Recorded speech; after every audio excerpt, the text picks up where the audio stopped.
Yo, get up, nah, I ain't a quitter. Toss me the ball, I'm a really big hitter. Big picture, I'm a straight killer. Rising the song to the highest bidder. Got juice, got gas, I'ma move fast. New shoes, new tracks, like who's that? I'm new, come back, better than last. Yeah, it's a new me, never gonna look back.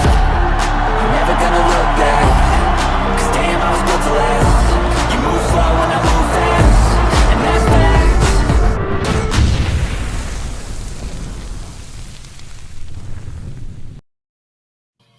Well, hello. Welcome back, Bears fans, to another episode of Bears on Tracks, brought to you by Chicago Sports Podcast. I'm your host with the most, Brandon Tracks Hiatt, and today we're diving deep into the topic that could change the future of Chicago Bears. Why the Bears must draft the man, the myth, the legend, Abdul Carter. Why they must go in. But before we get started, a quick reminder, we're pushing for 3,000 subs on YouTube. To celebrate, we're giving away a jersey of your choice once we hit that goal. So make sure you hit that like button, subscribe, and share this video for your chance to win. Now let's get into it, guys. Joining me today is a good friend of the show, Adam Mason from Bear Down Sports. Adam, always great to have you on the show, bro. Tracks, my pleasure, man. I'm really glad to be here. Really glad you invited me on. I enjoy mucking it up with you. So I don't know if you saw on my JPEG, on whatever you call it, my thumbnail, I changed the title a little bit on mine. I want to debate you on this. Should the Bears trade down? Not they must, but we'll get into it. I appreciate you having me on. You know what? I've seen some of your takes, and I thought that this might be a good one. So, let's have some fun. By the way, I wanted to ask you, man, what jersey are you wearing today, bro? This is Darnell Wright. Oh, nice. I always do the jersey from the first round pick. So 2 years ago, I got Darnell Wright. Last year, I bought two of them. Obviously, Rome and Caleb. Yeah.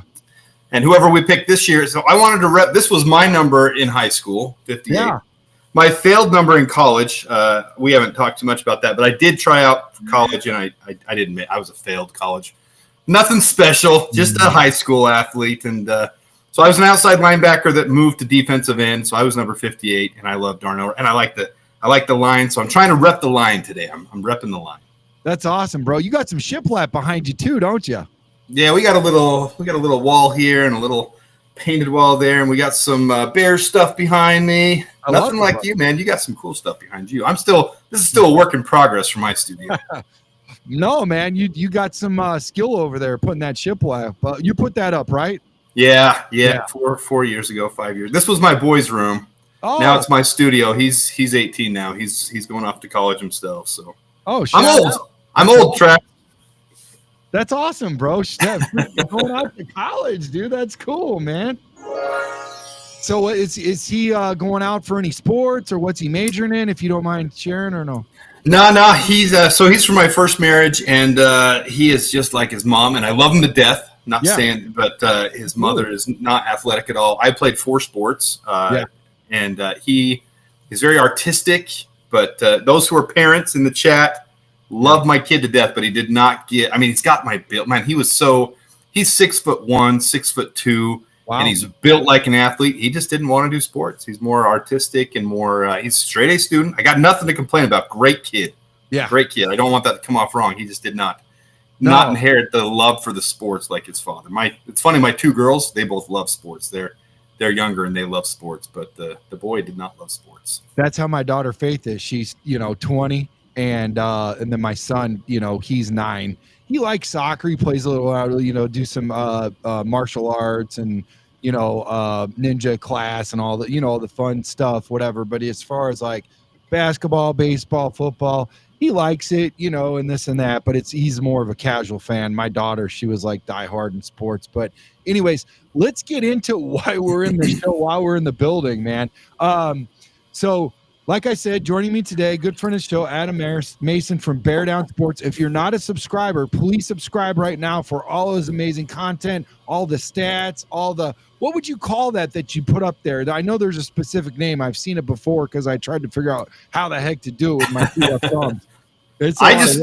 I just call myself a nerdy Bears super fan. The nerdy analysis, the stats. Okay. Some people call me Adam Statson. That's kind of stuck a little bit. I don't necessarily love it, but I do. I base a lot of it off stats, but I watch a ton of film too. So it's not just one-sided. But I brought out the kind of the deeper stats that a lot of people didn't see before. Yeah. And it started making people pay attention to that stuff. And so that's kind of what I'm known for now, is being the nerdy stats guy. So, well, and honestly, too, there's some stats that are in there that are hidden, and I was taken in when I came back from the Middle East, I started in the really quickly, not to do the full backstory because we're interviewing you, not me, but I was in the getting registered, and I, DD 214. Coach walks in, William and Mary, hey, do you play football? No, would you like to? Blah, blah, blah. How tall are you? How much do you weigh? I think there's a top 3 on the team and all that kind of stuff. But when I was looking into all of the stuff, I was like, statistics. I've always been good with numbers because of sports. Let's take a look at it. While I was sitting in class for statistics and we were going over quantitative and qualitative, I thought of dudes like you. Because seriously, dude, there is a lot of need for hidden stats because everybody goes to like the big name stats, and there's some stuff out there that is measurable immeasurables, if that makes any sense, for lack of better words. And I feel like you bring some of those out, and it's good to look at because some of those things you just can't measure unless you know how to. So it's pretty cool. And I hope you can bring some of that with you on the show. And that's kind of what I was hoping to. But looking at a guy that's got a lot of good measurables, Abdul Carter's in his dominance, man. So I gotta pause you real quick because you said, and I didn't hop on it. Tracks, I'm nearing. What do we got here? We got 70 in my chat right now. We're getting right up there. You guys, if you don't know Chicago Sports Podcast by now, if you're watching on my stream, just search it. You'll see in the description. Check it out. Go get Tracks. Subscribing's free. I think I saw Mikey in the comments say subscribing's free. Hit him up too. All this Bears. A lot of you guys just don't know all the Bears different media. There's so many to support. Yeah, I get it, but we've all got good stuff to share. So I appreciate that, Tracks. Thanks, man. Thanks. I appreciate that a lot, man, for sure. So no doubt. Let's play it all out. Carter, the standout defensive end. For anybody you guys that don't know, he's from Penn State. He's been a force in college football. Here's a quick breakdown of him. He's got good height, 6'3", 259, call it 260. Total tackles, I call him one biscuit away from 260. How's that?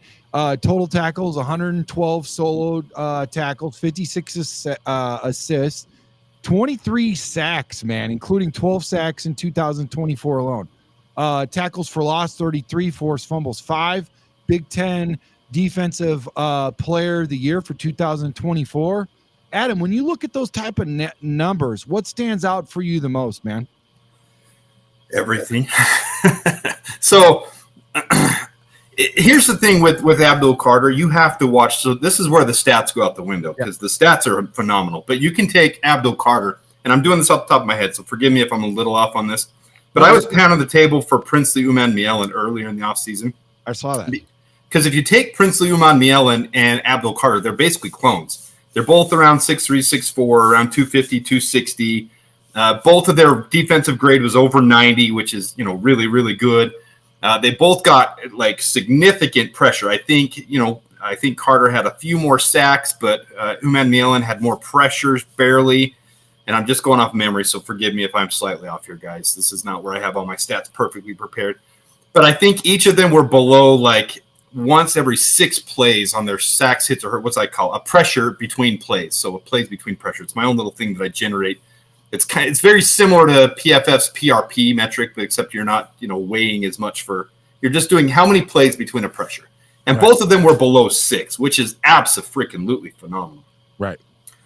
But if you watch Princely, which I love the prospect still, the thing that separates Abdul Carter, and I don't know if you saw Tracks or if anybody else saw, where the Bears sent basically everyone but Dayo Odengbo down to Florida to work with this guru on the defensive line at getting pressure. I don't even remember who it was. I'm not prepared for it. I'm really sorry. I don't know if you saw on Twitter or saw the video. They're doing that stutter step move where they go and then juke them out and they go like that. They're practicing as defensive ends. But in games, Abdul Carter is like the most elite, most polished, like even like Micah Parsons level. And I know everyone gives that comparison. There's good reason. because he can literally stop and juke on a dime, right, and move defenders without even touching them. And the thing is, he's powerful enough at 6'3" and 260 pounds to push into him and blow him back. But he can also juke them back, like juke them out of their socks, a tackle out of their socks without even touching them. And it's Abdul Carter is special on tape right off the bat. I mean, I do believe he's going to be. If there's anybody in this class that is true blue chip, I believe it's Abdul Carter. I really do. That's a combination of stats and tape with him. And if you watch enough, you'll be like, dude, this guy. Wish he was a Bear. I wish he was the next Bear because he would be the next great Bear. Yeah, and I do have a highlight video. I'm sure you've got other things that you could poke holes in because highlight videos are just that. They're just highlight videos. We're not showing all the things that, all the immeasurables where they mess up and muff and all this and that kind of stuff. But this is just kind of like throw them on the stand and sell them as why I feel like it would be great to have him in the building. So, but what jumps out to me is his ability to disrupt the offense consistently, man. He's not just a pass rusher. He's a playmaker. He forces fumbles. He actually can get in the, play in coverage and all this stuff. This guy lives in the backfield and he plays with emotion and he's ready to flex on you. And speaking of his athleticism, Carter made Bruce Feldman's freaks list at 43. Running at 4.48 40-yard dash, 250 pounds, 4.35 shuttle, and power cleaning 350 pounds, man. That's elite. I don't know if I could do that right now. It's been a while, bro. I'm pushing 50 almost now. But Adam, do you think his athletic profile translates to immediate success in the NFL, or is he still a prospect looking to, break the starting, No, he's the fun one. Like he's the one I don't get to talk about enough because we're debating other things. Abdul Carter is the true blue chip of this class. He's the guy. I won't be shocked if the Titans take him at number 1. Like if the Titans say there's no true. If you watch if those who have been watching my channel since the beginning, it started just over a year and like 4 or 5 months ago. If you watch that from the beginning, I talked about how the 25 draft class is not going to be special. And it's turning out to be that way. But the 26 draft class for quarterbacks is going to – I'm talking about just for quarterbacks. Sorry if I didn't clarify that. For quarterbacks. No, you're good. At the 26 draft class for quarterback, there's probably going to be 7, maybe 8 quarterbacks drafted in the first round. And I'm not even exaggerating on that. Like there really is elite talent in the 26 draft class. I'd like to add to that. I think that the tackles, the left tackles and the right tackles, I've seen a few of them, not just a couple, a few of them graded in the high to mid 90s.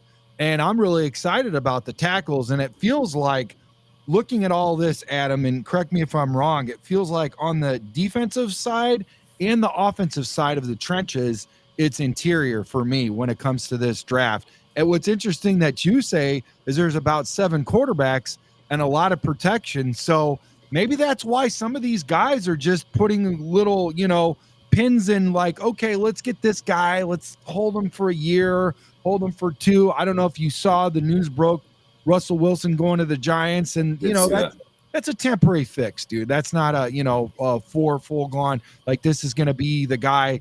I mean, maybe it is. I hope it works out for him. But I think there's a lot of that going on in today's NFL. And like you said, maybe they're waiting until next year. I think a smart GM looks for that, Adam, especially if you are, and I think that's what happens. You look into next year also, Adam. The same thing with the Raiders. They traded for Geno Smith. That's not a long-term contract. That's a bridge quarterback. They don't know if he's going to be a solid thing yet. With the Jets, I know a lot of us love Justin Fields. Yeah. But if we're being honest with ourselves, that's a bridge quarterback situation. You bring him into the Jets and say, hey, we need someone that's, got some high upside. We're going to try him out this year. Yes, we gave him a 2-year contract, but you're going to have a 2-year contract with a rookie signing next year. So they'd be stupid not to take Justin, see what they're going to do with him this year. If he excels, great. You've got a quarterback. If not, you have him on those 2 years. Draft a quarterback next year with the Jets. Seems like there's a lot of teams that are right in those same boats. And that's why I say with the Titans, I'm not going to be shocked if the Titans take Will Levis is only on year 2. I don't think he's the answer. I don't think they think he's the answer. They drafted him in the second round. Right. But they could do the same thing this year. And if quarterbacks fall, they could take a Jackson Dart in the second round. They could take a Tyler Shaw in the third round or the second round. And so one of these guys you take a shot on this year, and then still draft a quarterback. So I won't be shocked at all if the Titans, to bring it back into Abdul Carter, he's that good. I won't be shocked if the Titans pick Carter first overall. You see the history of first overall picks, it's usually quarterback, or the other position is when you have that elite defensive lineman, defensive end, Travion Walker type of thing. I won't be shocked if Abdul Carter goes first overall at all. And I like what you said there because it makes a lot of sense. Remember going back to Peyton Manning days, what did the Houston Texans do in order to counter that? They went out and got Mario Williams. The day that Peyton Manning got shipped over to Denver, what did they do? They got rid of Mario Williams. It's all about putting pressure on, it's about counter moves and all that. And it's about playing chess instead of checkers. And sometimes I'm playing checkers. But I think with a guy like Abdul Carter in a pass-happy league, you've got to put pressure, and that could be that dude. Obviously, I haven't done my homework on Prince. I'm excited to hear about him. Maybe we could do a show later and unpack some of that stuff. But I did see your show on him, and right away when I looked at him, I'm like, okay, I might not be able to, pronounce his last name, but I can do his first name for sure. But like I said, when you have elite burst and strength like you do with Abdul Carter, you can adjust to the speed of the NFL quickly. He reminds me of a lot like a Von Miller, the size and all that kind of stuff and his explosiveness off the edge. And here's how Carter fits the Bears defense, man. It's a big time comparison when you say Von Miller, but we all know Bears defenses wins championships, and the Bears pass rush need and they have been inconsistent, and they need a guy like this. Do you think Abdul Carter could and would fit in the current system of the Bears, brother? Abdul Carter would fit in the system of any team. Like he's that good. Of course he would fit with the Bears, though. I mean, yeah, a lot of people, as I've talked on Twitter or on my podcast with people, a lot of people overlook the fact that the place that rotates the most in the entire game is the defensive line, both defensive end and defensive tackle. You're putting that burst pressure on every single play. Right. You need to counter offenses in different ways. I think, and I could be way off on this one, but I think it was Myles Garrett played the most percentage of snaps for his team on the, and it was only just above 70%. Wow. He didn't play even close to 80, 90. Like nobody plays that many snaps. Max Crosby only played 62% of his snaps for the Raiders. You're rotating guys constantly to keep them fresh. As you have that elite burst, as the snap happens, you're pushing the offense into the backfield, trying to get to their quarterback, trying to stuff the run. It's exhausting. They can be in the best shape in the world, and they're still only going to take 40, 50, 60% of the snaps in the game. So you've got to rotate. So even with Montez Sweat, Dayo Odeyingbo, right. Austin Booker's not proven yet. You still got to rotate him in, get his 30 for 40% of snaps. We still need another pass rusher for sure. We need another one in this draft. Well, and to back what you just said, Adam, here's the deal. Dennis Allen has went on record by saying he needs at least 8 defensive linemen. Yeah. And Ben Johnson says he needs at least 9 offensive linemen. Obviously, the reason why they need that, it's like hockey. You need a full line of guys to come in and out whenever possible, keep guys fresh. Not saying all 5 and all 4 are going to rotate like so, but you got to be ready for anything to break loose. I like what you said. Keep them fresh. You made a good point, 70%. A lot of us, I'd say at least 70% of us, can't name 2 more defensive linemen from the Cleveland Browns. And that's kind of what happened with the Bears last year. Montez Sweat after that, who's next? Especially when you got a guy that's just a serviceable defensive lineman that plays interior defensive line in Billings. When he goes down, bro, they were averaging over 4.5, carries per game. I mean, we were getting ran on, and it was demoralizing. So 4.5 is third and 1.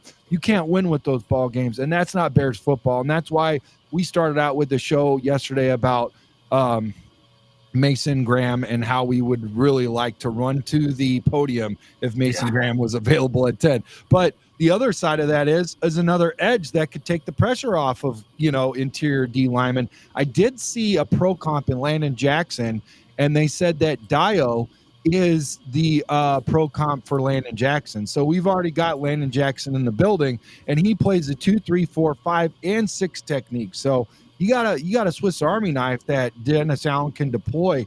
That's really good there. And I hope, at the age of 24, I hope he works out. But to piggyback off of what Adam just said, you got to have more guys, because outside of 3, 4 names, maybe 5 tops, and We just got a guy who they gave a 21 gun salute when he left the Atlanta Falcons, and the owner, you don't see this much in today's NFL or in NFL in general, that say, hey, thank you for your service. That was pretty awesome when they did that, bro. So we know who we got in the building, but he's not getting any younger. So this leads me to my next question. If you're Ryan Poles, okay, Adam, do you pull the trigger and go after him? And at what point do you stop and not pull the trigger, Adam?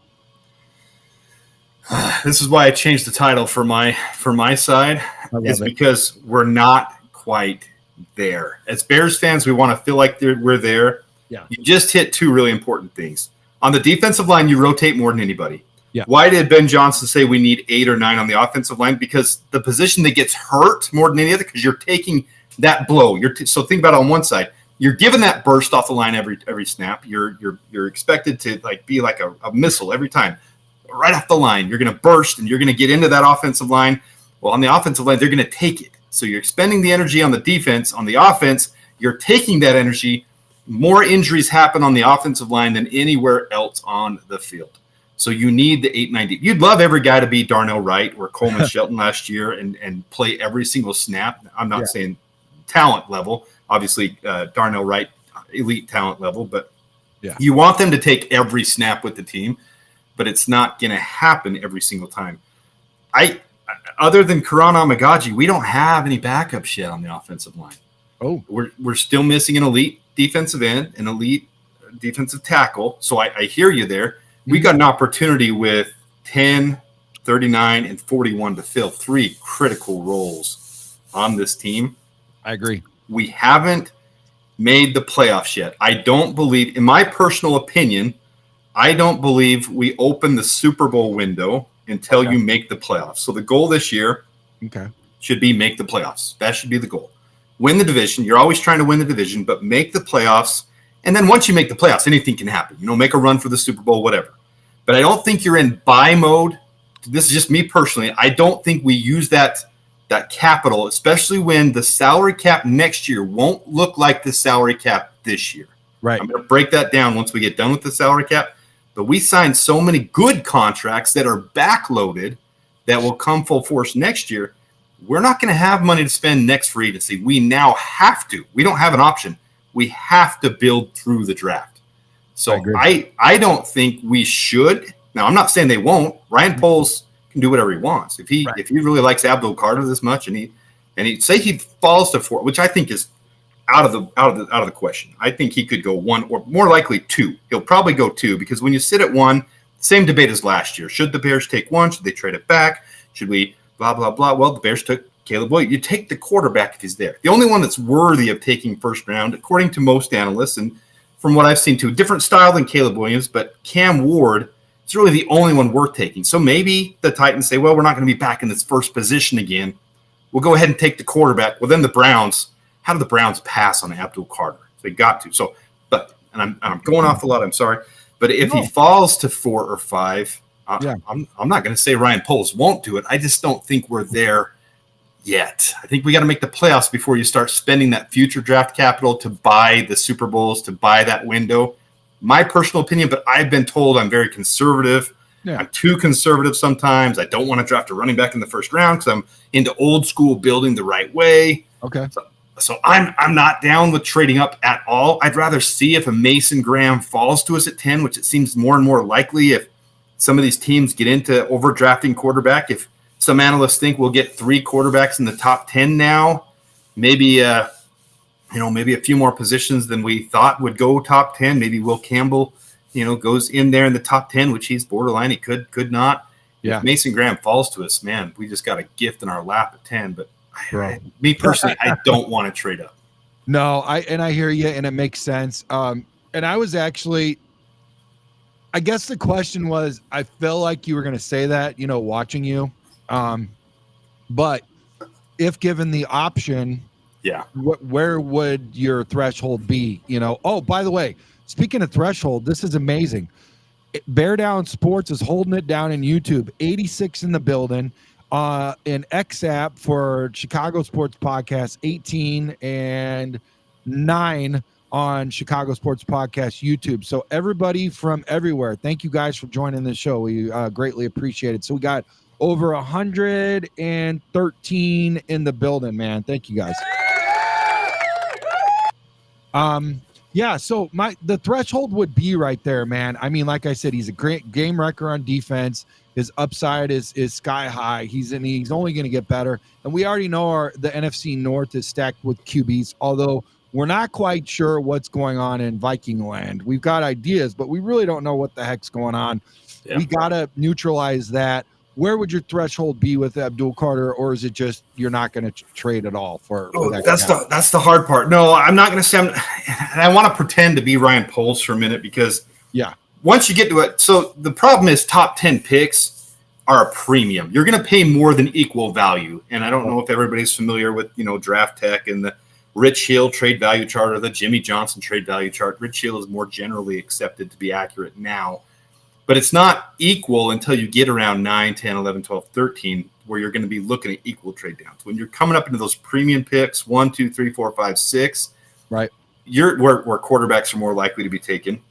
Right. You're looking at extra value. So, from 10 to 5, you're looking at pretty equal value going 10 and 39 for 5. But at a premium slot, you're probably going to have to give up 10, 39, and next year's second.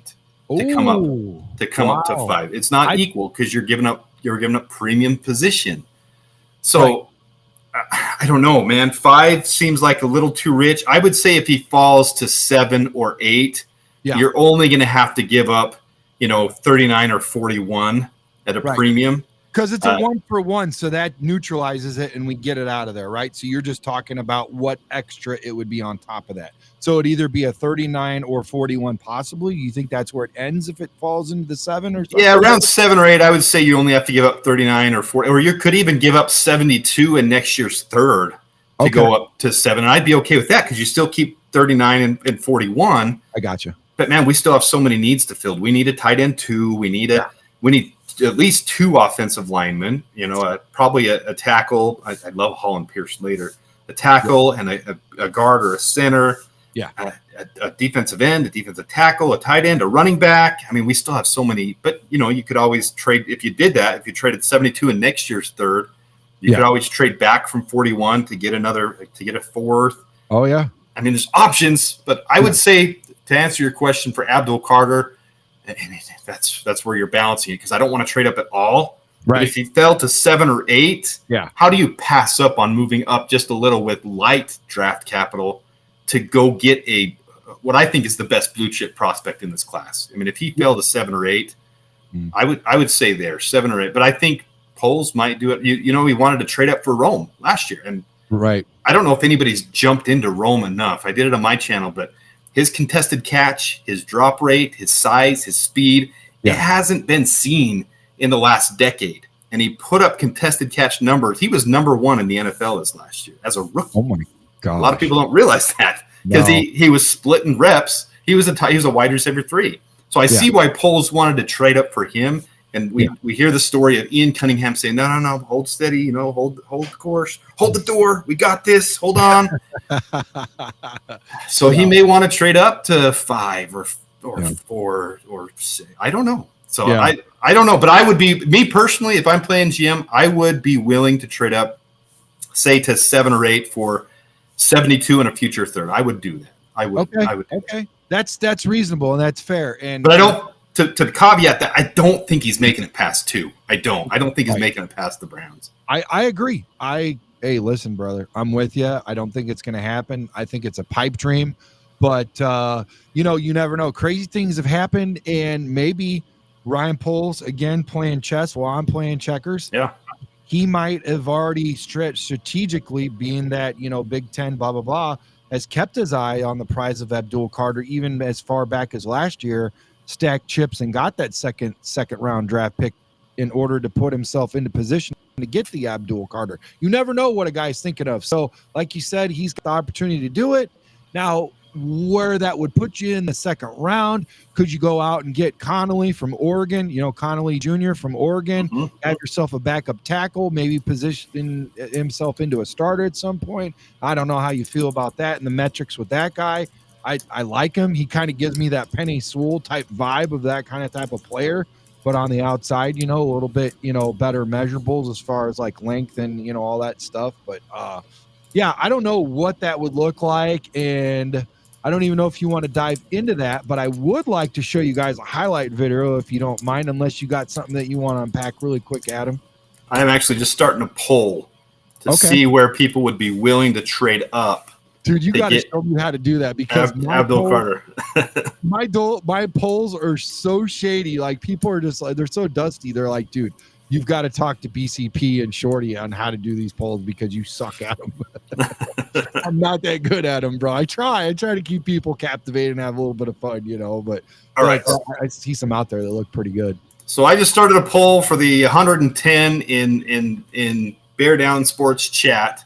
Cool. And it's, where would you be willing to trade up to get Abdul Carter? Top 4, 5 through 7, or 8 or 9? And we'll see what people say. We'll give it a minute here to see where it goes. Wow, so now you got over 106 in your building. XApp is holding it down with 26 and 9 in Chicago Sports Podcast. Guys, do me a favor.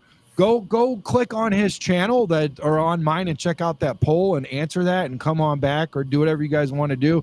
Hey, this is a simulcast, man. We're going to have some fun. Get your popcorn. We're going to get ready to do a Tracks production and watch this video really quickly, guys. And, oh, by the way, it's not muted. So if you see something, Adam, that jumps out at you, for sure, add a little flavor to it, man. You got it. There's a lot to see with him. Here we go.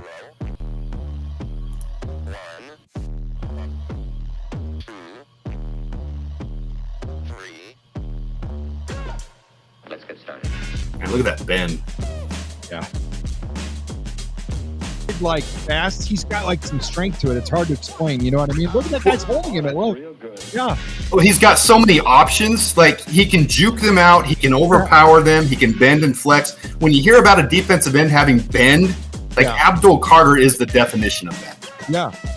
And you know what's crazy? Like, when he comes in at the bottom and he wraps it up, it looks like he's not going to solidly pull the guy down, but he's got so much strength he can do that. You know what I'm trying to say? It's right there. Dude, that takes a lot, that shoelace tackle. Oh, my God. It's all low, too. He does a lot of low stuff. So this was my natural position. I played defensive end. Oh, did you? And, I didn't look like Abdul Carter. It's funny, man. And it's interesting to see what, to your point earlier, you said something earlier about, how other guys, in those positions. Let's see how many guys in the defensive line from Penn State, make it in the draft, especially in the first round. He's one of those guys that, man, look at that. I'm a USC fan. I do not like to see Moses on his back. Chris 76 South just said, worth the trade. He is a bad, bad man. That's a good way to describe him. He's a bad, bad man. Worth the trade. Look at that. Hey, that was against Ariante Ursery right there. And I love Ariante Ursery.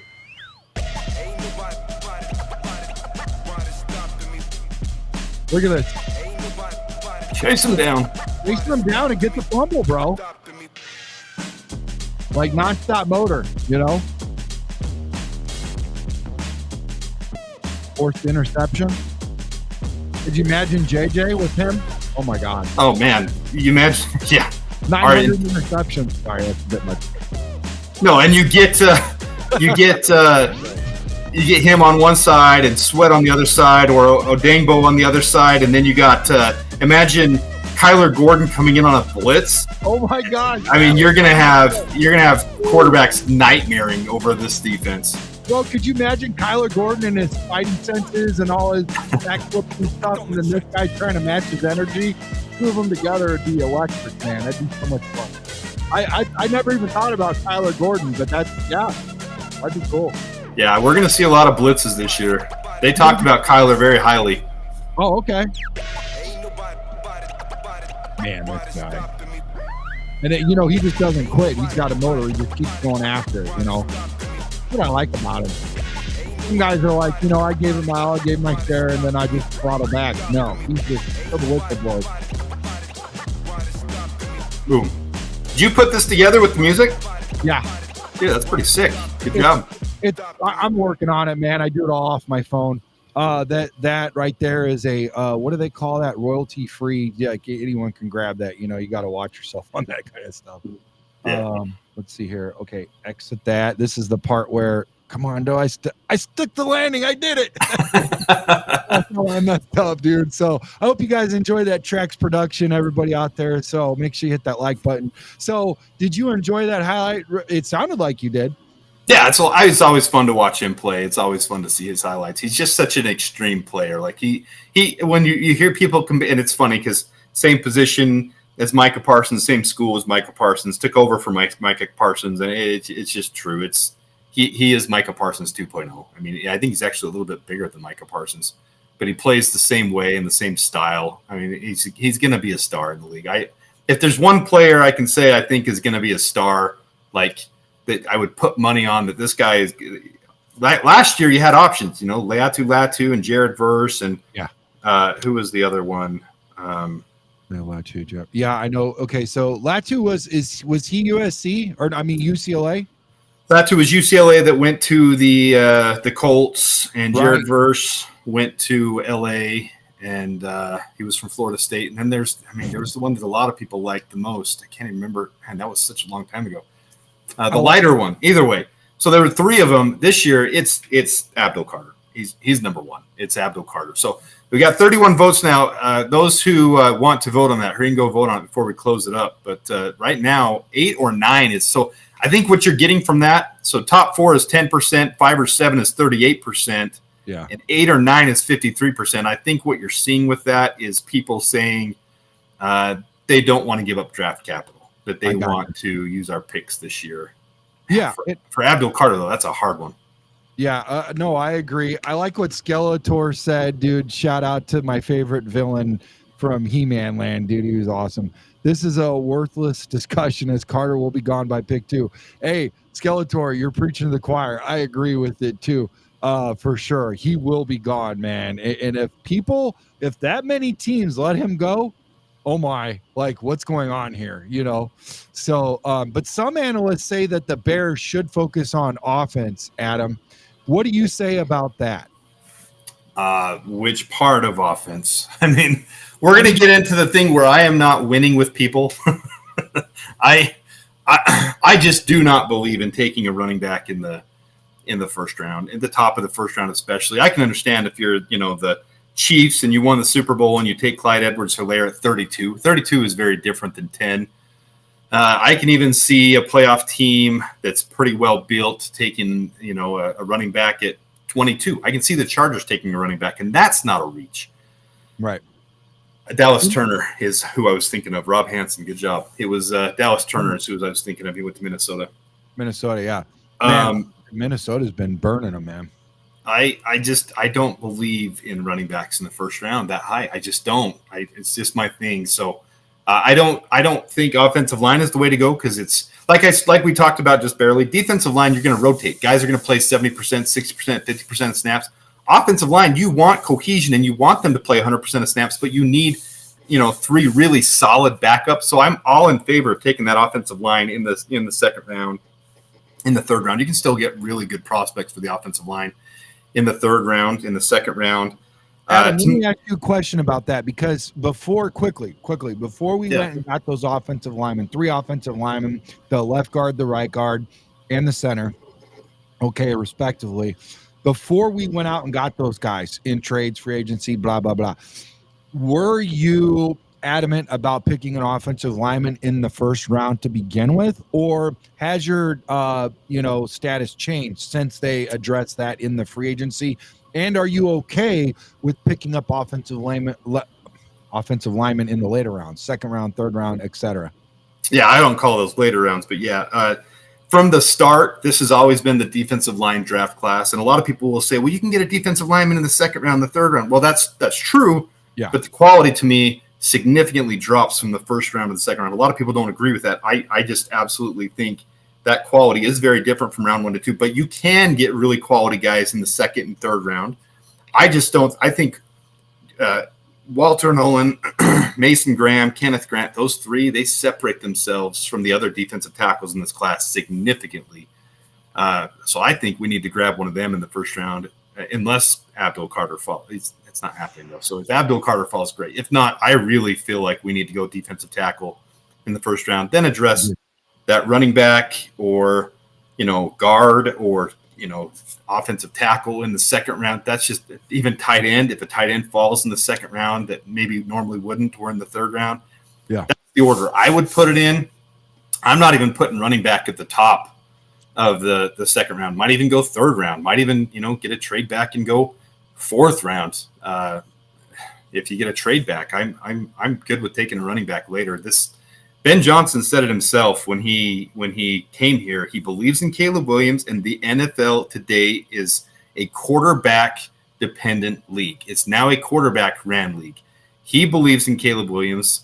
Teams that believe in their franchise quarterback get a running back to pair up and supplement, to support the quarterback, not to dominate and take 30 snaps, 40 snaps a game. Right. Something really interesting that I think some people hate me over at this point. Yeah. I brought up, I don't know if you've seen this. I don't have it prepared to share. I don't know how to share on Restream. But Kylan James from UNLV, which is my alum. Nice. Where I graduated from. Kylan James is a 6 foot, 226-pound running back who split time. UNLV uses a running back by committee, and then they had a running back quarterback. They had a quarterback that ran 118 attempts this year. Wow. He had 6.6 yards per attempt, 5.2 yards after contact, 55.9 breakaway yard percentage, which was second highest in all of college football, behind only Caleb Johnson, ahead of Ashton Jeanty. 193.5 elusiveness grade, which was second only to Ashton Jeanty by only like 10 or 15 points. There's two things you can deduce from that. Either the Mountain West Conference really boosted these guys' stats, or Kylan James, who is predicted to be an undrafted free agent, is a hidden gem that someone's going to steal. Yeah. One of those two things has to be true. Either Kylan James with very similar stats, just 1/4 as many attempts as Ashton Jeanty, who leads Ashton Jeanty in several stat categories, including breakaway yard percentage, which is one of the most important stats for transferring to the NFL. Yeah. Or Ashton Jeanty is a little bit overhyped. I'm not trying to bash on him, but one of those two things has to be true. Either Kylan James is going to be a gem for someone, or Ashton Jeanty from the Mountain West Conference got boosted stats from being in the Mountain West Conference. So I got you. I'm not sold on any one running back to the point where you have to take him at 10 is where I'm going with that. I got you. I would rather take a running back in this loaded class where you've got 7 guys with above 50 breakaway yard percentage when last year there were only 3. I think 6 or 7 guys with elusiveness grades above 150 when last year there were only 2. I mean, this class is so loaded. You can take the Bears just have a confirmed top 30 visit with Brashard Smith. You can take a Brashard Smith in the 5th round and get a really, really good running back and fill those other needs earlier. So I'm not sold on offense in the first round, no. And to go back to your original question, with those 3 offensive linemen, we have our starters set. We are set on our starters. Yeah. I don't think we need to go offensive line first round. I would rather fill those needs later, hit the defensive line in the first round. And that's just how I would play GM if I was playing GM. I agree with you. And here's the thing. I do want to give you a guy who has a pro comp to a running back from the New Orleans Saints. A lot of people are using this guy, so I'm just kind of like, But look at Marcus Yarns out of Delaware. He's supposed to be undrafted. I was talking to Jim Miller. He was there at the Senior Bowl. He says this guy is freaking magical. He's really great. He plays just like him too. So I can't think of his name right now. Alvin Kamara. So take a look at that guy, his stats, what it screams to you. But that guy, like I said, another hidden gem, just like you spoke of earlier. I agree with you. There's a whole lot of running backs, and I'm not 100% sure that the Bears don't take 2 running backs in the draft later on in the draft. I've been saying that lately, like just the last day, I've been saying that a lot. So we might have run across that thought process at the same time. Yeah. Marcus Yarns to hit that's someone I didn't have on my radar at all. Same thing, small school, so I kind of overlook him. Yeah. But same thing, above 6 yards per attempt, above 4 yards after contact, good elusiveness grade, decent breakaway yards. So, I mean, I overlooked him because I think he's like 5'10" or 5'11" and below 190 pounds. So I think we already have. He's that light, bro? Yeah, I think he's like 180 or 190. So we already have kind of that. Well, DeAndre Swift is bigger than that. Isn't DeAndre Swift like the same size as Ashton Genty? Like, a lot of people don't realize that either. Like, I think DeAndre Swift is the same. And DeAndre Swift was a second-round pick. And you look at his tape, and he actually looks very similar to Ashton Genty in his film from college. Like, it's crazy. It's pretty similar, actually. Yeah, and with the whole Guardian cap and all that, I'm not sure that Roshan, come out of the same school as Bull. I'm bad at saying his name, but you just said it earlier. You landed the nailing. You stuck the landing there earlier with that guy out of Texas. But, dude, seriously, I was excited about him. They pumped him up, and so far he's not what they said he would be. And now I'm kind of worried about that, that cranium and everything, what he does, because he's a hard-hitting dude, and I don't know how much longer he'll be in the building. I wish him the best, but I almost got that vibe where it might be time to move on, and that's why I think we might go out and get 2 more backs, and I don't know how long we're going to keep Swift either. Maybe one, this might be his last year. I don't know, bro.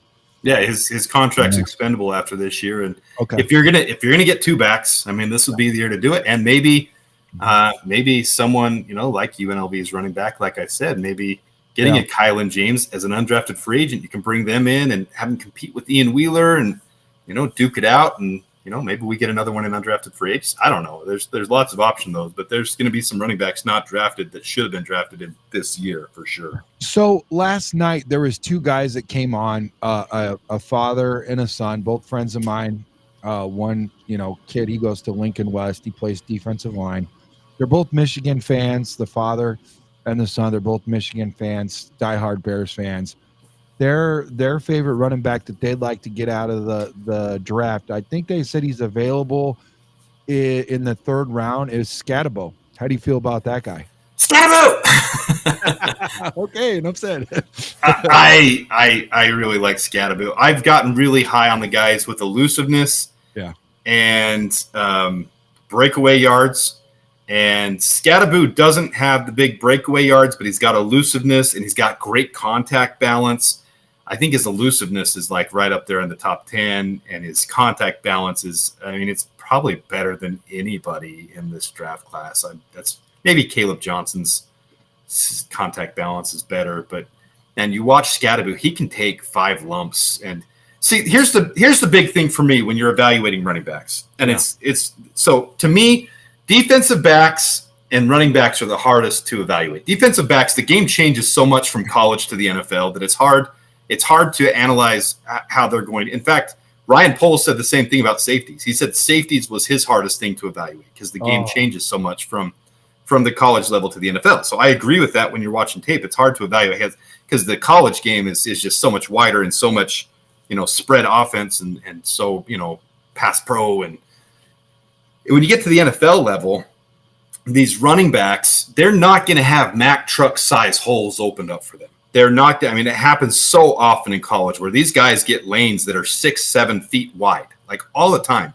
You have these breakaway runs, and you don't have the NFL caliber linebackers who are Roquan Smiths, in the middle of the field. They're going to lay the lumber to you, or TJ Edwards, who are just going to lay the smack down on you and not miss a tackle. You're not going to have pinky tackles in the NFL. So to me, it's going to be who can take that lick, who can take that hit, and plow forward for, there's a reason these guys get 6-7 yards per attempt in college. And at the NFL level, 4.2, 4.5, 5 yards per attempt is elite. So who's that guy that's going to take that initial thump, that hit, and still get you 4 yards instead of 2 or 3? Wow. To me, Scatabo is that kid that's going to get you 4 yards every single attempt. He's going to average 4 or 5 yards per attempt. He's not going to have your 4.4 speed. He's not going to blow everyone away. Right. In fact, I think his 40 time was something like 4.55 or 4.6. He's one of the slower running backs, but he's still going to translate at the NFL level, in my opinion. And my question to you is with that, sometimes the the 40 is important, but you feel like he's got like a football speed where it changes in between the tackles and he's looking at the gaps and all this kind of stuff, and he could read? That was one of the things that I heard this morning on the NFL Network on Sirius XM 88 radio, was that one of the things that you have to have as far as, you talked about earlier about evaluating what a running back needs, and the very first thing that came out of their mouth was vision. You got to have that vision, man. And I just feel like that's the one thing that, Swift doesn't have is vision. So do you feel like Scatabo has that vision and that football speed? Yeah. You know who does the most, though, is I keep watching tape and I keep coming back to him, and he's not getting nearly enough attention. What's that? It's Caleb Johnson. Caleb Johnson is built like a freaking bull, 6 foot, 225. I love Iowa football. He's right up there with everything, and he led the entire NCAA. He led college football in breakaway yard percentage. Wow. So, and his elusiveness is off the chart. He can diagnose a hole on the fly and has that. He has the contact balance. He has the ability to shift directions and find the hole. I think sometimes Ashton Genty is a great running back. Don't get me wrong with what I'm saying, guys. I just don't see any running back at 10 being worth it. I can find something wrong with everyone, which is not always a good thing. Right. To make me convinced not to take them at 10. Right. Caleb Johnson, when I watch him, he's not going to, leap over people like you see some highlights of Ashton Genty. But he is going to diagnose a hole really well at the NFL level, and he's going to take some licks too, and he's going to be able to plow through some of those. I like Caleb Johnson more and more the more I watch him. The more I watch Caleb Johnson, the more I'm falling in love with the kid. Yeah, dude, I do too, man. He's amazing, and he was one of the very few things that they had on the offense that was actually worth watching. Someone asked in the chat really quick, shout out in the chat, man. You guys are killing it, man, on all levels, especially some of your guys, man. You travel well, bro. You travel on the road well. Good dudes. What's that, bro? Good dudes. Good Bears fan base. I love this fan base. We're having fun. Camp Scatabo, Pro Comp, Marshawn Lynch, James Conner, and Ben Jarvis, Green Ellis. Those are the pro comps that I pulled up really quickly. So I don't know if any of those boxes checked for you, but that's what I pulled up when I did the quick check. It's so hard taking him to the next level. You hear a lot of people comp him to fullbacks. What was the longtime Patriots? Someone in the chat will say it. Every time I do this and I get a brain fart, someone in the chat is so awesome to be like, oh, that's who he's talking about. Yeah. I even see a little bit of Marshawn Lloyd in Scatabo from last year. Marshawn Lloyd was the one that the Packers took. I don't know if he was an undrafted free agent or a 7th rounder. He went late, but he was a steal of the draft for me last year too. Same type of elusiveness. So yeah, I don't think Scatabo is going to be your breakaway guy. He's not going to be your home run hitter every single time, but he's going to be a solid pick if you take him to complement with. He's a good complement to DeAndre Swift, in my opinion. Okay, I see that. Now, listen, in the first round, here's what it is for me, man. Here's the rub, Adam. Okay. If you're serious about contending, not just this year, but in the next 4 or 5 years, we see what the money is out there. We see what these positions cost. They're very expensive. 30, 40. It's crazy the money that's being thrown around right now. Mm-hmm. In my mind, this will be the last, unless we trade into it, which is a possibility, but slim pickings. If we play well, this will be the last top 10 pick that we have in a while, if everything works out the way it should, hopefully. You have to go draft yourself a franchise-altering player, because going from 10 to 1 or 10 to 2 or 10 to 7, wherever you're at, is a lot easier to do with, cultivating that package that you talked about earlier, as going into the 15, the 20, and even further out. So in my mind right now, you have to go get yourself a franchise-altering player in the top 10. So I want to hear from you guys, Bears fans, everybody in the chat. This is where you guys get to get into it, because I love the chat. This is created from a fan to fans. Okay, you're not going to get this on the 4-letter networks of ESPN or CHSN, or the 3-letter networks of ABC, NBC, CBS, any of those guys. You're going to get this on shows like Adam's show, on my show, and we love to pull you guys out. Your name is out there. What you say matters. Who is it for you? that's going to be a franchise-altering player at 10, who would it be? I'll start off with you, Adam. Who is it for you, man? Okay, I'm going to nail that, but I got to say the chat doesn't let me down. So on your chat, Darius Lockhart said it. Rex Burkhead is who I was thinking of. Okay. But then Vizzo Joe also, as he said it, Scadaboo equals Peyton Hillets. I think that's a really good comp for him as well. So, yeah. Gator Bite said that also. Gator Bite said that also. Okay. Oh, yeah. So, right up there. So I see it. Yeah. All right. Franchise altering at 10. Nope. Oh, at 10. Okay. Franchise altering to me is the true franchise alters this draft will be your defensive lineman. I'm going to say if Mason Graham falls to us at 10, he's franchise altering. There's no way you pass up on Mason Graham. Yeah. To go to your point of this whole show. Yeah. Man, franchise altering Abdul Carter would be franchise altering. So if he fell to 7, 8, or 9, yeah, no way you don't trade up for him. He's franchise altering. Right.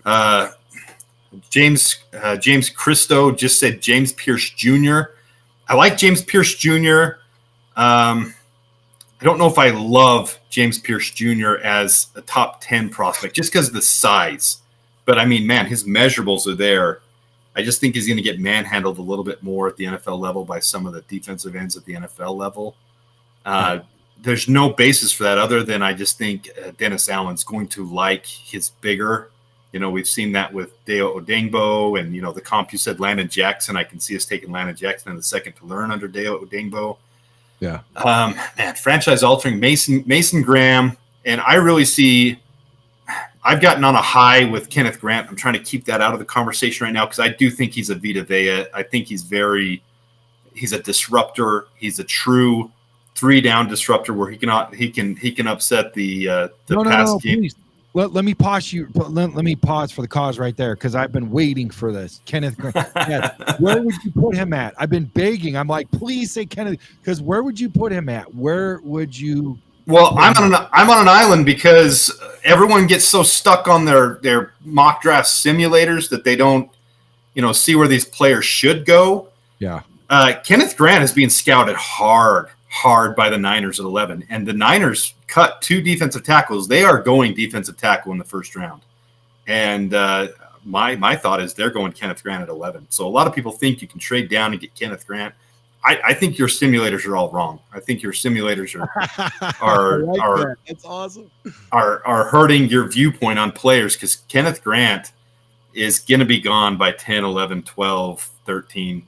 Every single team has mocked Kenneth Grant to them in this offseason. Everyone loves Kenneth Grant with his size, his ability to not only stuff the run, his average depth of tackle. So last year, here's the nerdy stat stuff that you like. So last year, Andrew Billings had a average depth of tackle, one of the biggest metrics I look for at defensive tackles, at 1.8 yards, which is good. It's above average. So 1.8 is good. Andrew Billings was 1.8 yards. His run defense, the rest of it, his tackling, not good, but his average depth of tackle was good. Once Andrew Billings went out, you had Byron Cowart, you had Chris Williams. These guys, they all averaged 4 to 5 to 6 yards per attempt. This is why we are one of the worst run defensive teams in the league. Wow. You can't allow 4, 5, 6 on average yards per attempt. Now, Mason Graham is below 1, which is in the top 1% of all college football. He's one of the top 10. Kenneth Grant is right behind him at 1.8, which is really, really good. Still like top 25. So if you can get Mason Graham, still Mason Graham, I'm good with Kenny Grant at 10. I don't even mind not trading back. I like him. You pair him up with Dexter on certain plays, on Grady Jarrett on other plays, rotating with Andrew Billings. I think this is the last year of Andrew Billings' contract. He's getting older. He's never been superstar. He's a quality rotational guy. I just think if you're going to upgrade, this is the year you do that. You have him rotate a little bit with Andrew Billings, Grady Jarrett, Jervon Dexter. To me, that's how you stop going from 4 to 5 yards per attempt to 1 to 2 yards per attempt on this defensive line. That's how you impact it. Bro, I want to tell you right now, if you were my freaking professor for, elementary statistics, I still might be in college. I didn't know how I would find the money to bring you an apple, a donut, and a Subway sandwich every day, but I would do whatever it would take. Dude, I enjoy listening to you on stats. I'm a stat nerd. You flatter me.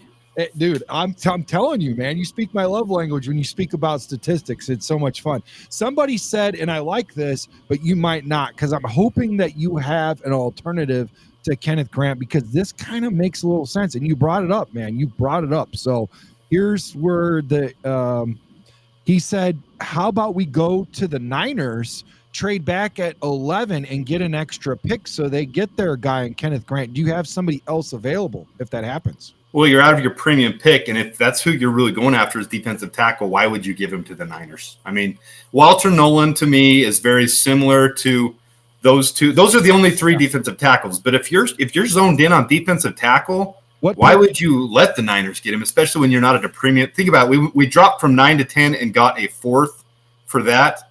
Moving from 10 to 11 is going to be very similar. You're out of premium pick range. Right. You know, they're going to give us a fourth rounder, a fifth rounder. Okay. You know, you're not going to get premium pick, and you gave up. That's what I was going to ask you. You know, you gave up your guy. So can I share my screen somehow to show? The only way that I know to do that is if you like legit send it to me on XApp Messenger.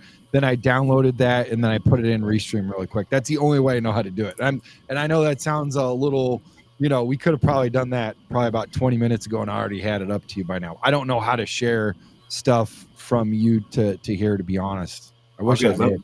Let me share this real quick with you. Let me know when it's there, because I got like 15 XApp notifications. So yeah. I'm gonna shoot you over just a screenshot of some of these nerdy.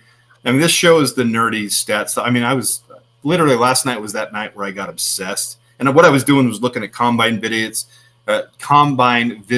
and like scouring through interviews to see who has interviewed with the Bears at the combine.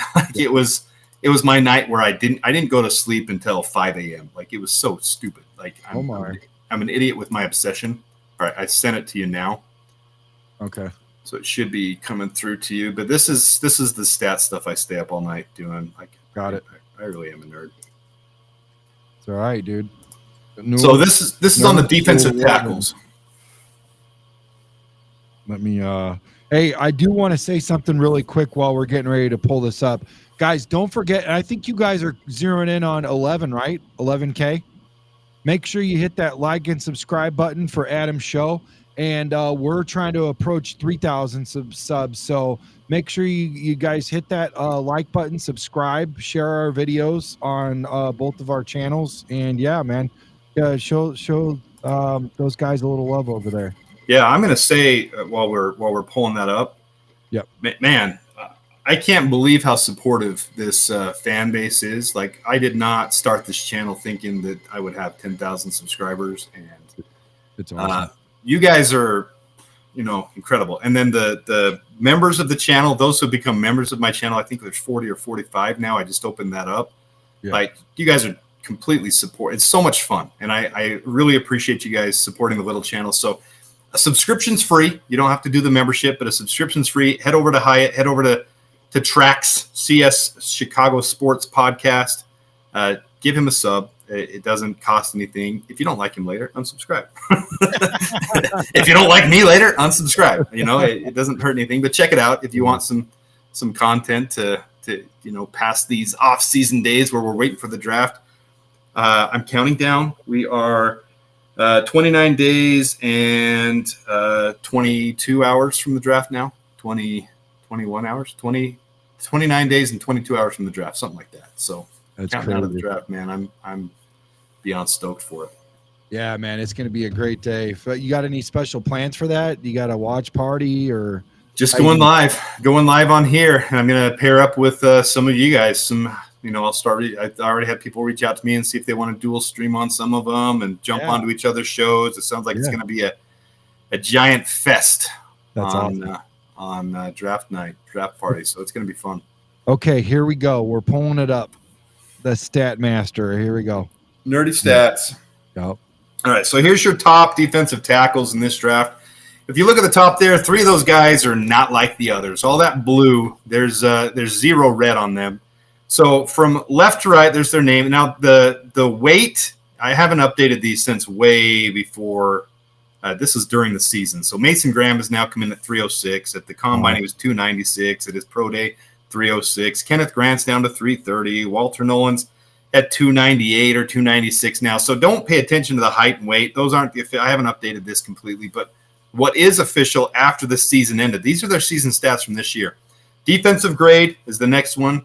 Run defensive grade, tackling grade, pass rush grade. SHH is my little metric that I calculate, sack, hit, or hurry. How many plays do they have between a sack, hit, and a hurry?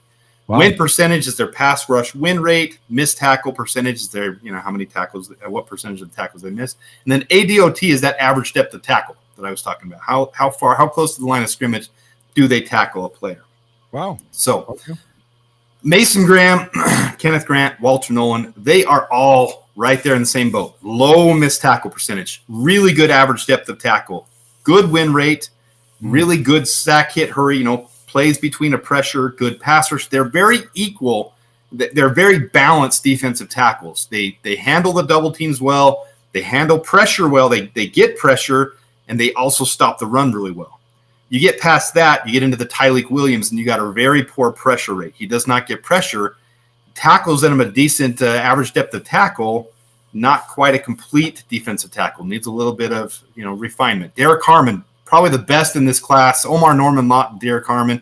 You can see the SHH stat. How many plays between a sack, hit, and a hurry? They're getting pressure like a defensive end would. But some of the other parts of their game are a little bit off. Omar Norman, Lott, poor tackler. Derek Harmon, poor tackler. Their tackling grade 29.3, 41.1. Two of the worst in this entire class. Yeah. So, all these other guys you get below there, Tyleik Williams, Derek Harmon, Deion Walker, a poor average depth of tackling, one of the worst. Deion Walker at 10.3 average depth of tackling. This is terrible.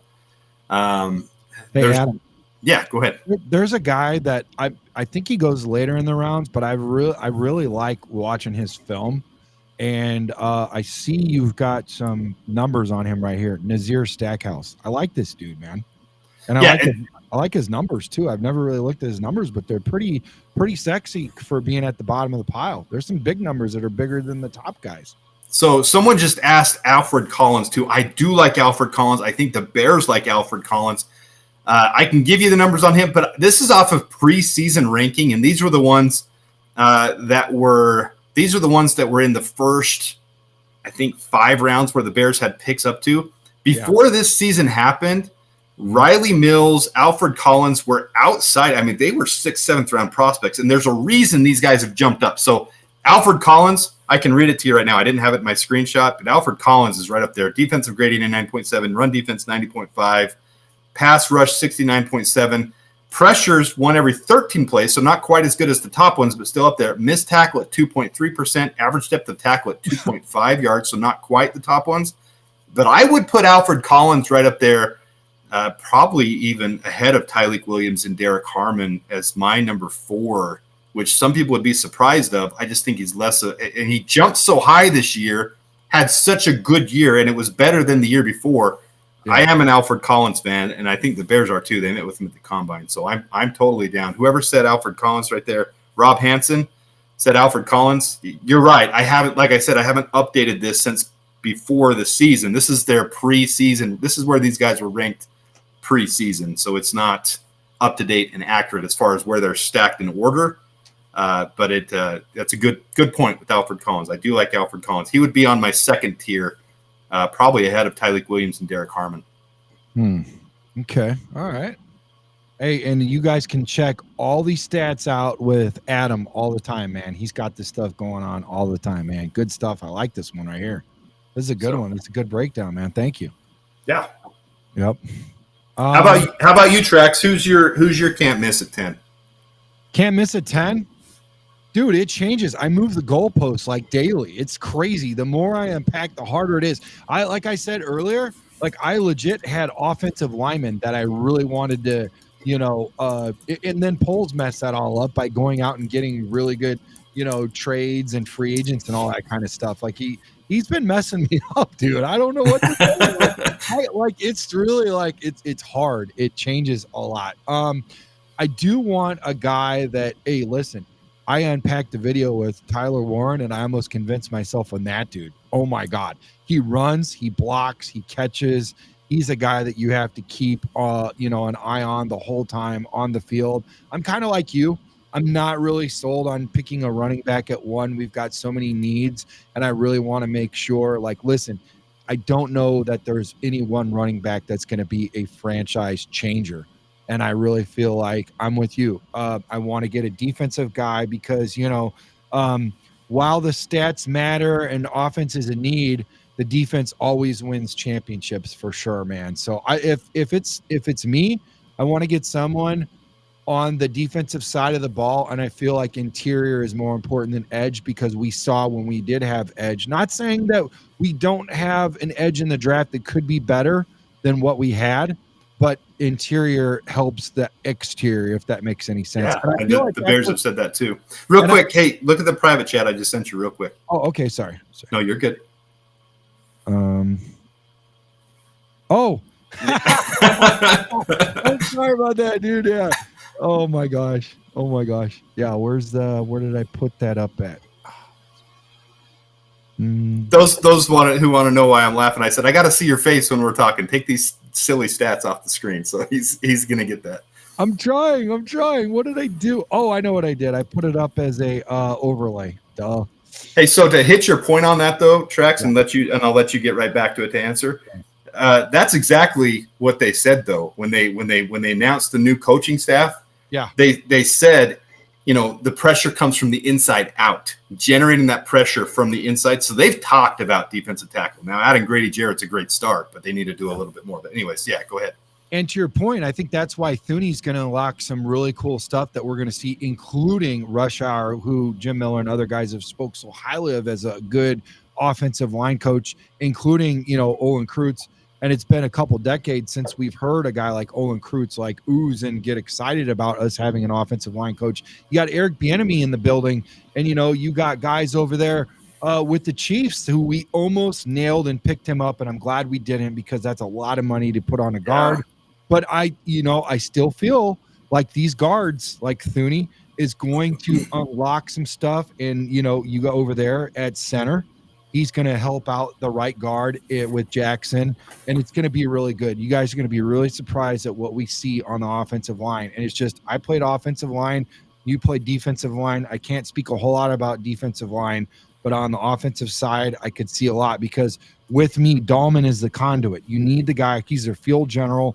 He hears everything from the quarterback, and it all translates out. He's also reading the defense. He's going to tell you what's going to happen. He's going to pass that on from the coach passes on to Caleb. Caleb reads the, and Omaha's out of it if needed. He's going to say what happens to the center. The center is going to talk to the left guard, the right guard, and it's going to channel out. The conduit's going to go to the left tackle, right tackle, and out to the tight ends and whatever. You got to have that guy at center. We haven't. It's important. He's our field general. It matters. Dahlman is a game changer, and so is Thuney. They're both going to help out the guys at right guard and Braxton Jones. I think it's going to be good. And Braxton Jones will surprise you. Listen, he's still on his rookie contract. He's never been given a fair chance at this. He never had. Listen, if there were guys that were not helping out film with Caleb, you think they were helping out that offensive line after 68 sacks? I'd say, no. So now you finally get to evaluate his talent. And a lot of people say that on the opposite side of who do we pick up really quick? The guy with the long hair defensive lineman, like the 5th round defensive lineman. This last year in the draft or in free agency? Yeah, last year in the draft. 5th round, 6th round, somewhere around there. Oh, you're talking about the end, Austin Booker. No, not Booker, the defensive lineman. He sat out for a little bit. He was injured. Maybe the chat probably knows his name, but I don't know who you're referring to. And to the point of he kind of disappeared, but we can't really evaluate his talent, right? Because he didn't have anybody over there. And that's kind of what I'm saying about the offensive line. And like you said, from the inside out on the defensive side, it's going to help out the edge. From the offensive side, it's going to help out the tackles, bro. So, yeah. So with what you're saying about the Chiefs there and the Trey Smith, who you're referring to, do you know who the comp is for Trey Smith in this year's draft? I'm putting you on the spot. Nobody would. In the chat, if anybody knows, I'm going to be impressed. But I don't know. The comp for Trey Smith, and I'm hoping he falls to 39. It'd be really fun to take him at 39. is Ariante Ursery from Minnesota. Oh, yeah, okay. the one we just watched Abdul Carter blow up on a play there. Ariante Ursery is the comp for Trey Smith. So it would be fun to see us pick him up and possibly have a winner there. That would be cool, man, for sure. One of the guys that I actually was able to interview week 1 when I was there for Mongo's, he got enshrined. They gave him the ring and all that cool stuff. I was in the locker room and I was able to talk to Braxton Jones. He's brushing out his beard. I'm 6'6". At that time, I weighed more than I do, a lot less now. But I'm looking up, and this guy is a mountain of a man, dude. He's got muscles on muscles. I'm 6'6", and I'm looking up at him, dude. He's a tall, big boy. And, man, I hope well for him. I'm okay with us moving on and drafting a guy, but you kind of want to hope that he can do something here. I'm still looking for that guy that I'm talking to you about earlier, that defensive lineman. Yeah, I was looking too, and you're up in the night, man. I don't know what you're talking about. So our defensive interior, did we let him go? Did we release him? No, he's still in the building. I was kind of hoping that the chat would pull me. Darius, help me out. That's my dude. So our defensive interiors on the roster right now are Chris Williams, Zach Pickens, Jervon Dexter, Andrew Billings, Grady Jarrett, and Jonathan Ford. Zach Pickens. Oh, he was a third rounder, dude. He was a third rounder. The same year as that's why I messed you up. I said 5th. Yeah, the same year as Dexter. I was so pissed when we did that. Like, we took Dexter, and I was thinking we were going wide receiver next pick in that draft, a couple 3 years ago now. I was thinking we were going wide receiver next. And when we picked a second defensive interior, 2 picks in a row, I was mad at my TV. Like, I was. For a guy that likes defensive line, he was mad at that. But was it the picks that we had? Is that what it was, or you just? Oh yeah, we took Dexter. Then I wanted us to get a wide receiver, and in fact, the ones that I liked, didn't work out and ended up being busts. I remember that year I was high on Bryce Ford Wheaton, who ended up going to the Giants and ends up being a bust. And man, who are all the ones in that draft? There were some right there in the 3rd, 4th round that I was really loving because I wanted that 6'3", 6'4" guy that had high contested catch rates. So when we drafted Rome, I was preaching all offseason Rome was better than Marvin Harrison Jr. and Malik Neighbors. Yeah. Some of you will disagree with me, but I'm going to tell you right now, I'm already right on that one. The contested catch rate of Rome this last year, his low drop rate, once he gets some more targets, if he gets 100 targets this year with Keenan Allen being gone, Rome's going to have 1,500 yards and 15 touchdowns. Like, the dude is just – he's elite. He's already a star. He's already Devonta Smith. Yeah, he's so good. I'm so pleased with him. I was really disappointed because I wanted us to get offensive linemen right away. And I kind of like what Pittsburgh did where they went out and got 3 offensive linemen, and later on in the season they got better. Obviously their center most notably, but my point is that later on in the season they really flourished. Even that center in Tampa, there's so many good guys that I was just like, oh, I wanted this guy. Oh, I wanted that guy. But then when we had Rome in the building, I started to really gush over him. And looking at the purgatory that the Bengals put themselves in when they went out and spent all their money on 2 wide receivers and 1 center, oh my gosh, that could be a problem later on, man. Ugh. Yeah, 100%. I got to pull this up now. Yeah. With the wide receivers this last year, I got to pull up the – You had some really good Rome stats. I was it was sneaky. I didn't realize he was that freaking good, man. Yeah, he's already a freaking beast, and people are overlooking him because he was the 3rd option. But you put him on any other team, and he would have been a 1,000-yard receiver easy. But you know who he gives a lot of credit to? Keenan Allen. He said he was his coach on the freaking field, man. And I think there's some intangibles there where you get a guy, and Caleb does that too. The quarterback gave credit to a wide receiver. And I mean, that is something you really got to pause for the cause and say, was it worth it? Growth and development as a rookie and all that kind of stuff. I say yes. I'm glad we moved on from him, but you don't know that Rome is going to translate over to a wide receiver as a rookie as well as he did. So I think that's why they went out and did their due diligence and went out and got a guy like Keenan Allen. I'm not mad at it. I'm glad they moved on from him, but I'm also glad that they brought him in the building. I thought it was important. I'm going to share another one of these with you. Doesn't mean everything, but it does mean something, in my opinion. Yeah. Let's get this over to you. Oh, it's in the okay. Sending it over and then pulling it Another up. screenshot. This is straight from PFF. This isn't something I prepared. Oh, okay. But this is straight from PFF. I think a lot of people will be surprised by this one. Okay. So, I mean, at the end of the year, so here's the thing with as you watch film on Rome Odunze, what do you think about Adam? Adam, what do you think about the Bears meeting with Texas wide receiver Isaiah Bond? I think the Bears are still looking to increase the wide receiver market. I think they'll draft one. I don't think it'll be in the first couple rounds, though. I think Isaiah Bond won't. Anyways, so with good question. With Rome Odunze, though, you saw the biggest difference there. I don't have those stats on me, but the missed opportunities between Caleb and Rome was absurdly terrible. Like, just flew him over his head, bad route run, not on the same page, sitting in a flat, not getting, not connecting. That's something where you have two rookies and they just weren't in sync with each other yet. The ability, once he threw to Caleb, or once Caleb hit him on target, once they were on the same page, I mean, Rome, when he was being defended by someone, he always came down with it. On the sideline at the end of the year, those sideline passes, he could throw it 2 feet out of bounds, and Rome would, lay himself out and catch that ball and still keep his 2 feet in bounds. He's going to be an absolute star to me in this league. Are you ready for your stat, brother? Yeah, nail it up there. This is straight from PFF. Cool. And what you guys are going to want to focus on, where it says CTC on the far right, that's contested catch percentage. Yeah. There's only 2 wide receivers in the last decade as rookies that have had over 70% contested catch rate. This is all receivers in the National Football League who played, I don't remember what the minimum snaps was. Basically, I think it was like 30 or 40% of the team snaps. So just enough of a metrics where you don't have a window where it doesn't show you a true ability of these guys. So those guys who played at least like 30 or 40% of the snaps. Rome was number 1 in the entire NFL at contested catch percentage.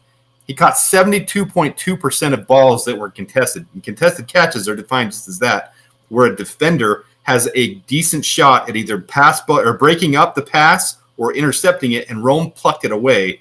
Did it all year. Rome Odunze, and look at the receivers. I don't know if you can remove that comment right there from Bear Truth 9 just to go down on this entire list.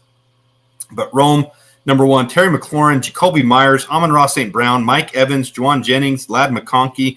These guys are all, and I think number 10 is Keenan Allen. So these guys are guys who are forces in the league. So yeah, Rome was definitely worth the pick at 9 for anybody wondering if he was worth the pick at 9. Absolutely worth the pick at 9. Oh, okay. Yeah, I think so too. I was going to ask you about some guys that I had because I haven't pulled any stats up. The guys that we've got in the building that we've been oozing over and excited about, man. Like, and I didn't know if you had any available, but here's one guy that I did want to talk to you about, and I'm a little worried. And I don't know how much you know about it. What's his availability, man? I'm a little nervous about this picture right here. Braxton Jones, everything that I've seen shows that he's on his way to recovery and that he will be ready so the teams with new head coaches can meet April 7th for a brief workout for like a week, and then it's another month until we get back into camp. Everything I'm hearing, he's going to be ready by May-ish, so he'll be ready to go. So he's had the surgery obviously way back when, and it's not a major surgery with the injury that he had. So I think Braxton should be fine. We'll see if he can get his health, his strength and conditioning back up. I'm just going to hurry and Google it to see if I've missed anything. Injury update. I don't see anything new on it, so it sounds like it's about the same. So you think he'll be ready week 1? Is that a possibility? Oh, he'll be ready by preseason week 1 for sure. Okay. Yeah, he's going to be ready for camp. He'll be ready to. I mean, he's supposed to be ready by like May. We don't start preseason until August, so yeah, he'll have plenty of time to get back up to speed. I gotcha. So it looks like actually just today or yesterday, I hadn't seen this yet. So actually today at 3:59 p.m. Wow. He's out of the boot. So this is his Instagram. He's out of the boot, walking around, showing people that this guy's doing deep dives on him, man. He's healing. So this is according to Nicholas Moriano. He shared this today that Braxton Jones posted this on his Instagram story about an hour ago. Jones is walking and out of that boot. So, yeah, he's walking around now. Now it's just a matter of getting him back up to strength and conditioning speed, So Dude, Nick is such a nice dude. When I was like a lost puppy around freaking Soldier Field trying to find my way, and he's just like, tag along, let's go, little guy. Oh, really? That's cool. Yeah, I watched him everywhere, and he's just dialed in. He does everything off his phone. It's like crazy. It looks like he's got a whole freaking entire like what do you call it? Like film crew with him. And there's other people out there like that too. The ladies off of Fox, they do the same thing. It's really cool, but I was like a kid and with the kick me sign behind. You could tell I was green, dude. I had no idea what I was doing at all, but it was that's funny. So guys, really quickly, I need to bring you guys up to something that's really cool and really important, especially right now, what we got going on with March Madness, man. Wanna Parlay. That's WANNA Parlay. It's a great betting app. It's fun. $2 can win you up to like $2,000 or something crazy like that. You get into like these pools and you go against each other. There's like this like smack talk in the lobby and all this stuff. Now they will match up to $250 of your money. Okay, guys. So check this out. Dane from WGN turned me on to them. Really good outfit. I like them. Up to $250. Enter the promo code TRACKS. That's TRACKS, and they will match up to $250. Man, it would really help out our show. It's a new sponsor of ours, and I'm really excited about it. So far, they gave me a few credits to mess around with, and we turned out like $20. We did really good. A few of them we didn't do so good on, but it's fun, man. And I'll tell you what, by day one, especially day two, by Friday, my whole bracket was shot, bro. My whole bracket it was bad. So you guys could be in the freaking chat just like talking all kinds of smack to me on that smack board. So check it out, man. Get on Wanna Parlay, check out it on your app, enter the promo code TRACKS, TRACKS. Appreciate you guys. Thank you so much. So anyways, let's see here. Okay, yeah, I got you. I'm on it. Let's see here. Where's it at? Anyways, okay, so I think that's pretty much it for today's show. Is there anything that you want to add? No, we got everyone talking about Braxton Jones now. I love it. I love the chat. You guys are so great. I think we got 80 likes on my channel already, 113 currently viewing. So I got to say thank you. If you guys don't mind checking Chicago Sports Podcast out when you get a chance, look in the description of the video. You'll be able to see his channel. Check him out. I really appreciate you guys tuning in to the dual stream. It's a lot of fun to interact with some of these other creators. We've got a really good fan base. Some of you guys, Muck the General, Braxton Jones has all the physical tools. The thing is now, guys, the problem is even if Braxton Jones does really well, like he did last year, 14th ranked left tackle, we've spent so much salary cap for next year. We almost have to recycle some of these. In fact, that might be part of the reason you're not seeing a Joe Thuney contract extension yet or a Kyler Gordon contract extension yet, because we might have to start getting a little more creative. We spent a lot of money for this upcoming year already. We still got some money to spend, but they got to be really creative with it. If Braxton Jones turns out to be a top 10 tackle, you've got to re-sign him. So I think you have to bring someone in to compete against him, though. Someone like Connerly in the second round. Holland Pierce, I would love in the 5th round to be able to bring a big guy in that you can develop behind him. And it's interesting, though, because you got that tough spot with Braxton Jones where he's 14th. If he doesn't improve from 14th, you kind of got to let him go and hope we get a comp pick for someone signing him for $20 million a year next year. And we got to improve that position to try to get a true top 10 left tackle. So just hitting on that Braxton Jones things, because there's so many people are talking about Braxton Jones now. He does need a stronger base. He's improved every year, though, but it's kind of the same thing I said about Justin Fields. Improved every year. Is it enough? I don't think right now. I think the Bears would view him the same way as Justin Fields. Not quite enough where he's at now. This is kind of the year where he's got to become top 10 in the league if he wants to get that extra contract. Otherwise, he's going to have someone up his butt right now competing with him for his job, in my opinion. Yeah, for sure, man, for sure. Yeah, hey, Karan could be it, John S. Karan could be. I think they're going to give Karan a decent shot. I think they're going to keep developing him for sure. Yeah, it would be good to see more of him. I think he had a really bad go his first year. I mean, like throwing him in there, it was not fair. He wasn't ready. He wasn't ready. And we knew he wasn't ready. We did not be ready. So people say, why did you draft him that early to not be ready? You draft a starter. Listen, sometimes it's just that way. So, you see something, and I think like with the college where he came from and everything, like he was like the best player as far as stats go and all this kind of stuff. So I'm excited about it. I can't wait. I like his, his full wingspan and all the measurables and stuff. I like what he can do. I thought he did pretty well in certain situations. I really like to see what Dan Rushar is about to do. Eric Bieniemy, assistant offensive line coach, Ben Johnson. Hey, listen, he says if you don't block, you don't get the rock to the wide receivers. What do you think happens to the freaking offensive linemen? Exactly. And, it's going to be interesting to see because last year we got all this hype. You're going to see in a couple months here, some of these guys are going to have their offseason training videos. We saw Jervon Dexter last year come back with the whole story about how he hired a nutritionist. He had a strict regimen. He had, a strict diet that he followed. No more sweets late at night. He trimmed down. He got toned up. He really had a six-pack. He was a rock. It's going to be interesting to see who comes back this year.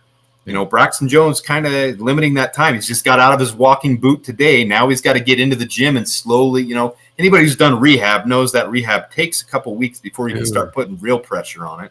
Yeah, but we're in March, so by April, May, he should be able to put full pressure on it and get back up to speed. But what's Karan Abagaji doing right now? Is he building that base up? Is he doing the Jervon Dexter thing from last year, saying, you know what, I got a raw deal last year. They put me in. I didn't excel. I want to prove to everyone that I'm the freaking man at left tackle. I'm the future here. Can he do that this offseason? And I would love to see that story this year of the guy that does that. I'd love it to be Karan Abagaji too, with his 36-inch arms and his 80-something inch wingspan or 9. It was absurd. He's a giant human being that's got to build that base and hit that next. I would love to see the next guy that does it. 100%. Yeah. No, you're spot on with that, man. Hey guys, thank you so much. I really appreciate everybody joining our show, man. Hop over, check Adam out. Adam, tell them really quickly where they can find you, please. So it used to be under Adam Mason, so I think you can still type that because there's so much that the beginning branding was there. When we got bigger this year, I finally did change it to what the logo always was Bear Down Sports.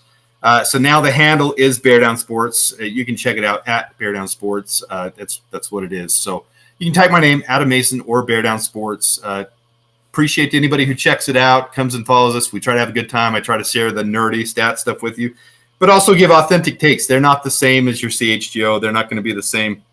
I'm not jumped on the Ashton Genty, train. If you are, great. I just have my own authentic take, and if you want a different take than your mainstream guys, someone who's going to be very authentic with his take, I will give you that. I'm very authentic in what I think and believe, and I pound the table for it. And I'm not always right, but I try to be as genuine in my takes as I can be. Absolutely. And that's it for today's episode of Bears on Tracks, guys. Adam, thanks for coming on. Always a pleasure with you, brother. You as well. I really appreciate doing this with you. We'll do it again for sure, Tracks. This is a lot of fun. For sure, guys. Hey, thank you guys for everything. Thank you guys for showing up and showing out. We'll catch you next time, Bears fans. Bear down. Da Bears. Da Bears. Bear down.